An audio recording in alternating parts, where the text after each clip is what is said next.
तर उपवासाला तुम्हाला नेहमीचीच साबुदाणा खिचडी खाऊन कंटाळा आला असेल, वेगळं काहीतरी चमचमीत खायची इच्छा असेल तर हा व्हिडिओ नक्कीच तुमच्यासाठी आहे, त्यामुळे अगदी स्किप न करता शेवटपर्यंत बघा। आता बनवूयात आजची पहिली रेसिपी, उपवासाची चमचमीत बटाटा भाजी आणि खमंग अशी वरईच्या तांदळाची पुरी। सगळ्यात पहिल्यांदा आपण बटाट्याची भाजी बनवणार आहोत, त्यासाठी आपल्याला एक छोटंसं वाटण बनवून घ्यायचंय। तर मी मिक्सरच्या भांड्यात घेतलेत अर्धी वाटी भाजलेले शेंगदाणे, अर्धी वाटी किसलेलं सुकं खोबरं, अर्धा चमचा जिरे। तर तुम्ही जिरे उपवासाला खात नसाल तर स्किप करू शकता। त्यानंतर 1 चमचा लाल तिखट घातलंय। तर या लाल तिखटमध्ये कोणत्याही प्रकारचे गरम मसाले वगैरे नाहीयेत, हे फक्त मिरचीची पावडर आहे। याऐवजी तुम्ही तिखटासाठी हिरवी मिरची देखील वापरू शकता। तर बघा, हे मी थोडंसं जाडसर असं मिक्सरमधून वाटून घेतलंय। त्यानंतर मी इथे 2 बटाटे उकडून अशा फोडी करून घेतल्या आहेत। हवं तर तुम्ही कच्च्या बटाट्याच्या फोडी देखील यामध्ये वापरू शकता। आता भाजी बनवायला घेऊ। त्यासाठी कढईमध्ये मी 2 ते 3 टेबलस्पून तेल घातलंय। आता तेल तापलं की घालू तयार केलेलं वाटण आणि 1 मिनिटभर हे वाटण या तेलामध्ये परतवून घ्यायचंय। आणि त्यानंतर यामध्ये गरम पाणी घालायचं आहे। तर तुम्ही आवडीप्रमाणे जशी घट्ट किंवा पातळ भाजी बनवायची आहे तेवढ्या प्रमाणात वापरू शकता।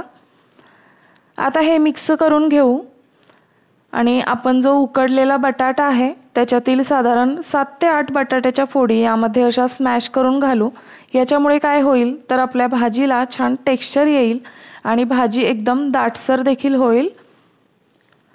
आता हे सर्व एकदा मिक्स करून घेऊ आणि या ग्रेव्हीला आपल्याला उकळी येईपर्यंत वाट बघायची आहे। तर इथे बघू शकता 2 मिनिटांनंतर ग्रेव्ही छान उकळली आहे आणि ग्रेव्हीला टेक्स्चर बघू शकताय किती सुंदर आलंय।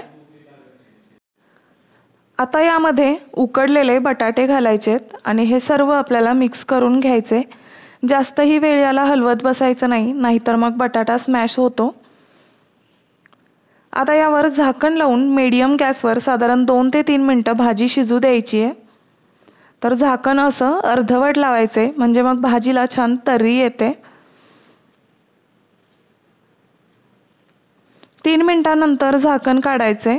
तर बघू शकताय मस्त असा भाजीला रंग आलाय आणि अगदी छान अशी तर्री आली आहे आणि भाजी अगदी परफेक्ट शिजली गेली आहे। तर इथे आपली मस्त अशी चमचमीत उपवासाची बटाट्याची भाजी तयार आहे। तर अशी भाजी उपवासाच्या दिवशी खायला मिळेल तर घरचे सगळे अगदी आवडीने खातील, त्यामुळे नक्की एकदा करून बघा। अगदी पटकन होते ही भाजी। इथे वरून मी कोथिंबीर घातली आहे। तर इथे आपली उपवासाची चमचमीत बटाटा भाजी तयार आहे। आता आपण पुऱ्या बनवायला घेऊ। त्यासाठी इथे मी 1 वाटी वरईचा तांदूळ 1 तास अगोदर पाण्यामध्ये भिजायला ठेवला होता आणि आता इथे बघू शकताय तांदूळ अगदी व्यवस्थित भिजला गेलाय। आता वरईच्या तांदळातील पाणी काढून घ्यायचंय आणि निथळून या आपल्याला मिक्सरच्या भांड्यात काढून घ्यायचंय या पद्धतीने। आता झाकण लावून एकदम स्मूथ असं हे वाटून घ्यायचंय। गरज वाटलीच तर 1-2 चमचे पाण्याचा वापर इथे करू शकताय। तर इथे मी पाणी न घालता हे एकदम स्मूथ असं वाटून घेतलंय। आता या मिश्रणाच्या आपल्याला पुऱ्या बनवायच्या आहेत, त्यामुळे हे पीठ थोडंसं घट्ट करून घ्यायचं आहे किंवा सुकवून घ्यायचंय। त्यामुळे मी हे पीठ एका पॅनमध्ये काढून घेतलंय आणि आता हे पीठ आपल्याला थोडंसं घट्टसर होईपर्यंत शिजवून घ्यायचंय मध्यम गॅसवर। साधारण 2 ते 3 मिनिटे लागतात, जास्त वेळ नाही लागत, अगदी पटकन हे घट्ट होतं। तर इथे मी 2 मिनिटे हे शिजवून घेतलंय आणि या मिश्रणाचा असा एक गोळा तयार होतोय, म्हणजे पीठ अगदी पुरीसाठी परफेक्ट तयार झालंय। आता पीठ थोडंसं थंड झालं की हे बाउलमध्ये काढून घ्यायचे। जास्तही थंड नाही करायचं, अगदी थोडंसं गरम असायला पाहिजे, आपण हे हाताने मळू शकू इतकं गरम असायला पाहिजे। इथे मी तेलाचा हात लावून हे पीठ मळून घेतेय चांगलं 3 ते 4 मिनिटे। पीठ मळून झालं की हव्या त्या आकारामध्ये याचे गोळे बनवून घ्यायचेत। जेवढ्या आकारात तुम्हाला पुरी बनवायची आहे तेवढे करू शकता। तर इथे मी लिंबू एवढ्या आकाराचे साधारण 11 गोळे बनवून घेतलेत। आता पुरी बनवून घेऊ। त्यासाठी इथे मी दूध बॅग अशी कट करून घेतली आहे। आता कागदाला थोडंसं तेल पुसून घेऊ आणि तयार गोळा पिशवीवर ठेवून असं प्रेस करून घ्यायचं आहे हाताने। या प्रकारे अगदी पटकन पुरी तयार होते, जास्त वेळही नाही लागत।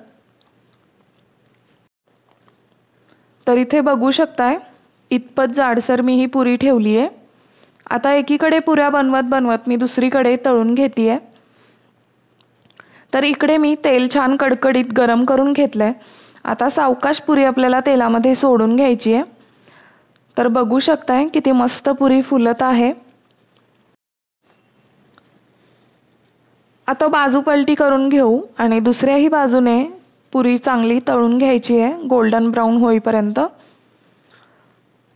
तर इथे बघू शकताय पुरी तळली गेली आहे। आता काढून घेऊ। तर इथे दुसरी पुरी देखील अगदी छान टम्म फुगली आहे। आता याच पद्धतीने मी बाकीच्याही पुऱ्या बनवून घेते। तर इथे आपली मस्त चमचमीत अशी उपवासाची बटाट्याची भाजी आणि टम्म फुगलेली खुसखुशीत पुरी देखील तयार आहे। चवीला खूप मस्त जबरदस्त लागते। घरचे सगळे अगदी नक्की आवडीने खातील, तर तुम्ही सुद्धा नक्की करून बघा। आता बनवूयात आजची दुसरी रेसिपी। त्यासाठी इथे मी 1 वाटी वरईचा तांदूळ घेतलाय। तर हा तांदूळ आपल्याला मिक्सरच्या भांड्यात काढून घ्यायचा आहे आणि याचं आपल्याला पीठ बनवून घ्यायचं आहे एकदम बारीकसर असं। तर बघा इथे मी हे वाटून घेतलंय, या पद्धतीचं एकदम बारीक पीठ हवंय। आता कढईमध्ये ज्या वाटीने वरईचा तांदूळ घेतला होता त्याच वाटीने 1.5 वाटी पाणी घ्यायचंय आणि आता यामध्ये घालायचंय चवीनुसार मीठ, अर्धा चमचा किसलेलं आलं आणि बारीक चिरलेली हिरवी मिरची घालायची आहे थोडीशी आणि बारीक चिरलेली कोथिंबीर। आता हे एकदा हलवून घेऊ आणि यामध्ये तयार करून घेतलेलं वरईचं पीठ घालू आणि हे मिक्स करून घेऊ। तर इथे पीठ घालत असताना पाणी उकळतं नसावं, फक्त गरम करून घ्यायचंय पाणी आपल्याला, नाहीतर मग गुठळ्या वगैरे होण्याची शक्यता असते पिठामध्ये, त्याच्यामुळे। तर इथे बघू शकताय 1 मिनिटातच हे पीठ छान घट्टसर व्हायला सुरुवात होते। आता यामध्ये मी 2 कच्चे बटाटे साल काढून किसून याच्यातील पाणी निथळून यामध्ये घालतीये आणि आता हा बटाटा आणि पीठ चांगलं एकजीव करून घ्यायचंय किंवा मिक्स करून घ्यायचं आहे आणि साधारण 2 ते 3 मिनिटे हे पीठ घट्ट होईपर्यंत आपल्याला शिजवून घ्यायचंय। तर इथे बघू शकताय हे पीठ अगदी छान घट्ट झालंय आणि या पिठाचा असा एका ठिकाणी एक गोळा तयार होतोय, म्हणजे पीठ अगदी व्यवस्थित शिजलं गेलंय। आता यावर झाकण ठेवून याला 2 मिनिटं वाफ द्यायची आहे लो फ्लेमवर, किंवा या स्टेजला तुम्ही गॅस बंद देखील करू शकता। 2 मिनिटांनंतर बघू शकताय मिश्रण छान घट्ट झालंय। आता हे पीठ आपल्याला हलकं थंड करून घ्यायचंय, जास्तही थंड नाही करायचं, आपण स्पर्श करू शकू इतकं हे गरम असायला हवं। तर इथे बघा या ताटाला मी अगोदरच तेल लावून घेतलंय। आता तयार मिश्रण ताटात काढून ते अगदी पसरवून घ्यायचंय या पद्धतीने सगळीकडून। तर याची जाडी आपल्याला साधारण ब्रेड इतकी जाड ठेवायची आहे। तर इथे बघा मी हे थापून घेतलंय। आता हे पूर्णपणे आपल्याला थंड करून घ्यायचंय, हवं तर तुम्ही हे फ्रीजमध्ये सेट व्हायला ठेवू शकता। तर इथे मी हे पूर्णपणे थंड करून घेतलंय। आता सुरीने हव्या त्या शेपमध्ये हे कट करून घ्यायचंय। तर इथे मी चौकोनी शेपमध्ये हे कट करून घेतेय। तर या वड्या तुम्ही अगोदरच बनवून फ्रीजमध्ये ठेवू शकता आणि हवं तेव्हा हे फ्राय करून खाऊ शकता। तर इथे मी यातल्या थोड्याच वड्या फ्राय करणार आहे आणि बाकीच्या फ्रीजमध्ये ठेवून देईल। तर इकडे पॅनमध्ये तेल छान गरम करून घेतलंय। आता वड्या तेलामध्ये सोडून घेऊ। तर तुम्ही या वड्या हवं तर चमचाभर तेल घालून शॅलो फ्राय सुद्धा करू शकता, खूप मस्त लागतात। आणि आता मध्यम गॅसवर 2 ते 3 मिनिटे या वड्या एका बाजूने छान गोल्डन आणि क्रिस्पी होईपर्यंत तळून घेऊ।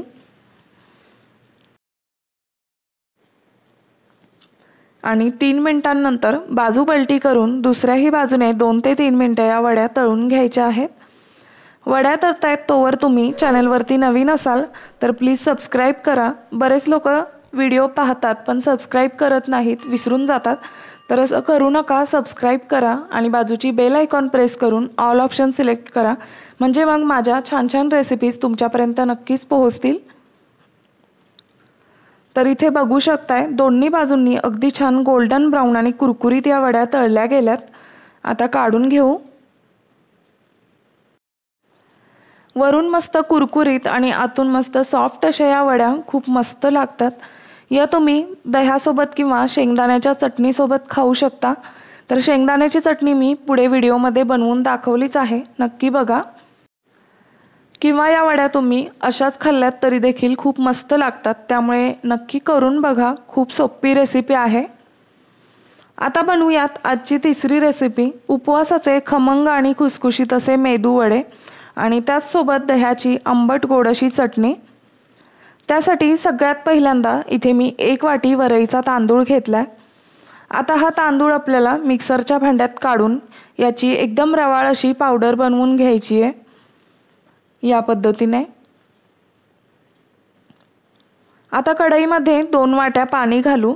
तर ज्या वाटीने आपण वरईचा तांदूळ घेतला होता त्याच वाटीने आपल्याला पाणी मोजून घ्यायचे। जेवढा तांदूळ असेल त्याच्या दुपटीने आपल्याला पाणी वापरायचे। आता यामध्ये घालू चवीनुसार मीठ, 1 चमचा जिरे, तुम्ही जिरे उपवासाला खात नसाल तर स्किप करू शकता, बारीक चिरलेली हिरवी मिरची आणि 2 चमचे दही घालू। दह्यामुळे टेस्ट खूप छान येते, त्यामुळे नक्की वापरून बघा। आता पाण्याला उकळी आली की वरईचं पीठ या पाण्यामध्ये घालून घट्टसर होईपर्यंत आपल्याला शिजवून घ्यायचे। तर इथे आपल्याला गॅसची फ्लेम एकदम लो ठेवायची आहे आणि लो फ्लेमवरच आपल्याला साधारण 2 ते 3 मिनिटं हे मिश्रण मिक्स करून घ्यायचं आहे किंवा घट्टसर असं शिजवून घ्यायचे। तर इथे हे पीठ घट्ट झालंय। आता झाकण लावून 1 मिनिटासाठी आपल्याला हे पीठ वाफवून घ्यायचे। तोपर्यंत आपण दह्याची मस्त आंबट गोड अशी चटणी बनवून घेऊ। त्यासाठी इथे मी 1 वाटी दही फेटून घेतले। आता यामध्ये घालू चवीनुसार मीठ, 2 चमचे साखर आणि 2 चमचे भाजलेल्या शेंगदाण्याचं कूट आणि आता हे सगळं आपल्याला मिक्स करून घ्यायचंय। आता फोडणीसाठी मी इथे 1 टेबलस्पून तेल गरम करून घेतले। आता यामध्ये घालू अर्धा चमचा जिरे आणि हिरवी मिरची कट करून घातली आहे। तर जिरे इथे पूर्णपणे ऑप्शनल आहेत, खात असाल तर वापरा। आता तयार फोडणी चटणीवर घालू। तर इथे आपली मस्त दह्याची अप्रतिम चवीची गोड चटणी तयार आहे। तर इकडे 1 मिनिट झालेला आहे आणि पिठाला देखील छान वाफ लागली आहे। आता गॅस बंद करू आणि हे मिश्रण पूर्णपणे आपल्याला थंड करून घ्यायचे। इथे थंड झालेलं मिश्रण मी एका प्लेटमध्ये काढून घेतले। आता यामध्ये 1 मध्यम आकाराचा उकडलेला बटाटा किसून घालायचा यामध्ये आणि थोडीशी बारीक चिरलेली कोथिंबीर घालू। कोथिंबीर नसाल खात तर ती देखील स्किप करू शकता। आता यामध्ये घालू 2 चमचे भाजलेले शेंगदाण्याचं कूट आणि हे मिश्रण छान असं मळून घेऊ। आता तयार पिठाचे आपल्याला व्हिडिओमध्ये दाखवल्याप्रमाणे मेदूवडे बनवून घ्यायचेत। तर मध्ये मध्ये हाताला तेल लावायचे, म्हणजे मग मिश्रण हाताला चिकटणार नाही। तर व्हिडिओमध्ये घेतलेल्या साहित्यामध्ये माझे एकूण 8 वडे तयार झालेत। आता वडे तळून घेऊ।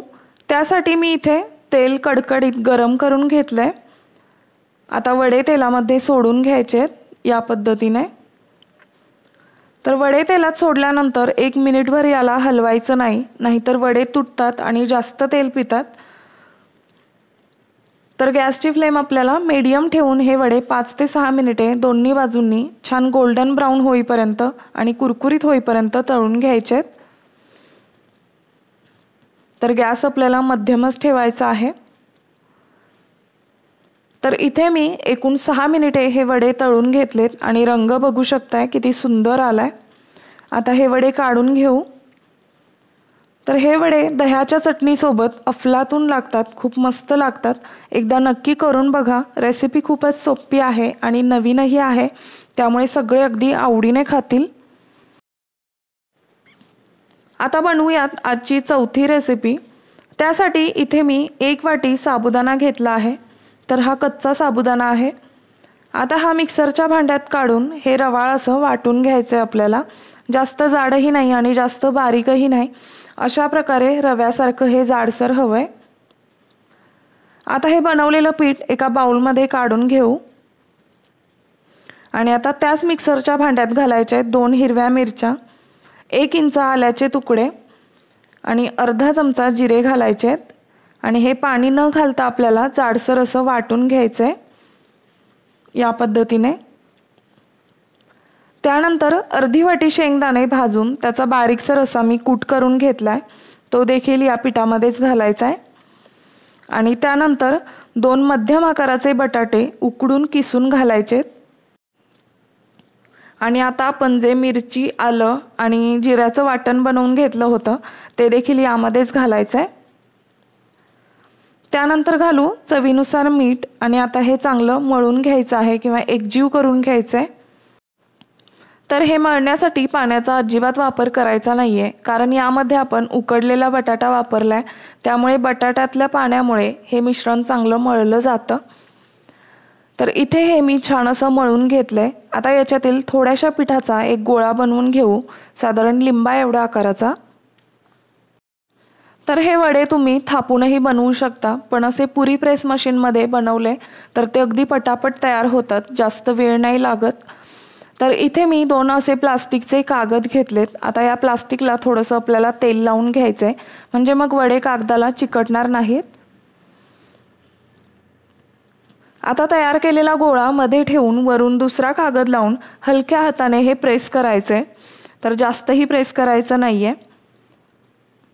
तर बघा, जास्त पातळही नाही आणि जास्त जाडही नाही, असे मध्यम जाडसर असे वडे बनवून घ्यायचेत। आता लगेचच वडे तळून घ्यायचेत। तर एकीकडे वडे बनवत मी दुसरीकडे ते फ्राय करून घेणार आहे।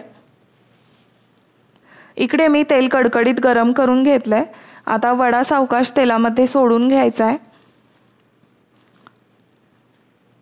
आणि आता झारीने अशा प्रकारे वड्यावरती असं प्रेस करू, म्हणजे मग वडा छान टम्म फुगतो। तर बघा, अगदी वडा छान टम्म फुगलाय। आता पलटवून घेऊ आणि दुसऱ्या बाजूनेही छान असा गोल्डन ब्राउन कलर येईपर्यंत तळून घेऊ। तर इथे बघू शकताय दोन्ही बाजूंनी अगदी छान असा वडा तळला गेलाय। आता काढून घेऊ आणि बाकीचेही वडे याच प्रकारे आपल्याला तळून घ्यायचे। तर इथे बघू शकताय दुसराही वडा अगदी छान असा तळला गेलाय आणि याला रंग बघू शकताय किती सुंदर आलाय। आता काढून घेऊ। तर इथे आपले साबुदाणा न भिजवता इन्स्टंट असे साबुदाणे वडे तयार झालेत। हे तुम्ही शेंगदाण्याच्या चटणीसोबत वगैरे खाऊ शकता, खूप मस्त खमंग आणि खुसखुशीत लागतात, त्यामुळे नक्की एकदा करून बघा। त्यानंतर बनवूयात आजची 5वी रेसिपी। त्यासाठी इथे मी अर्धी वाटी साबुदाणा आणि अर्धी वाटी वरईचा तांदूळ मिक्सरमधून त्याचं पीठ बनवून घेतलंय अशा प्रकारे। त्यानंतर इथे मी 2 मध्यम आकाराचे कच्चे बटाटे साल काढून किसून घेतलेत। स्वच्छ धुवून आपल्याला हे निथळून घ्यायचेत। आता हा बटाट्याचा किस बाउलमध्ये काढून घेऊ आणि यामध्येच घालू 1 चमचा साखर, अर्धा चमचा लिंबू रस, बारीक चिरलेली हिरवी मिरची आणि आवडीप्रमाणे लाल तिखट घालायचं आहे। तर मी इथे 1 चमचा लाल तिखट घातलंय। तर हे फक्त लाल मिरचीची पावडर आहे, यामध्ये कोणतेही गरम मसाले वगैरे नाही आहेत। त्यानंतर घालू तयार पिठापैकी आपल्याला 3 ते 4 चमचे पीठ आपल्याला सुरुवातीला घालायचे आणि नंतर गरज वाटेल तसं ॲड करणार आहोत। तर सुरुवातीला मी इथे 4 चमचे पीठ घातले। आता हे सगळे जिन्नस आपल्याला स्मॅश करत असे चांगले एकजीव करून घ्यायचे। तर यामध्ये मीठ घालायचं मी विसरले होते, आता यामध्ये चवीनुसार मीठ घालू आणि आता पुन्हा हे आपल्याला मळून घ्यायचंय। आता यामध्ये आणखी पिठाची गरज वाटतेय, त्यामुळे मी आणखी 3 चमचे पीठ यामध्ये घालतेय आणि आता हे पुन्हा आपल्याला स्मॅश करतच असं मळून घ्यायचंय किंवा मिक्स करून घ्यायचंय। तर याच्यामध्ये पाणी वगैरे घालायची गरज पडत नाही। अगदीच कोरडं वाटलं तर तुम्ही 1-2 चमचे पाणी यामध्ये वापरू शकता। तर इथे बघा भजी बनवण्यासाठीचं पीठ परफेक्ट तयार झालंय। आता भजी बनवून घेऊ। त्यासाठी इकडे मी कडकडीत तेल गरम करून घेतलंय। आता तयार पिठाची छोटी छोटी भजी या तेलामध्ये सोडून घ्यायची आहेत आणि आता मीडियम गॅस ठेवून भजी दोन्ही बाजूंनी अगदी छान गोल्डन आणि ब्राऊन होईपर्यंत किंवा कुरकुरीत होईपर्यंत आपल्याला तळून घ्यायची आहेत। साधारण 4 ते 5 मिनिटे लागतात। तर इथे मी 5 मिनिटे ही भजी तळून घेतली आहेत आणि रंग बघू शकताय खूप सुंदर आलाय आणि भजी अगदी मस्त कुरकुरीत झाली आहे।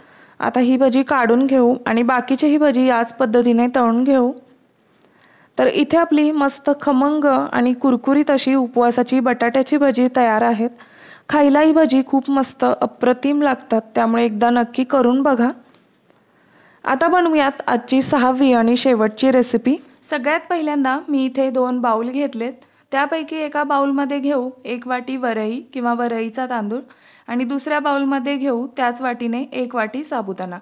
आता यामध्ये आपल्याला पाणी घालायचे आणि वरई आणि साबुदाणा स्वच्छसा धुवून घ्यायचा आहे, जेणेकरून यामध्ये काही माती किंवा कचरा वगैरे असेल तर तो निघून जाईल। इथे मी वरई आणि साबुदाणा स्वच्छ धुवून घेतलेत। आता यामध्ये दुसरं स्वच्छ पाणी घालू आणि झाकण ठेवून 4 ते 5 तास भिजायला ठेवू। वेळ नसेल तर तुम्ही 1 किंवा 2 तास देखील हे भिजवू शकता किंवा अगदीच रात्रभर हे भिजायला ठेवलं तरी देखील चालेल।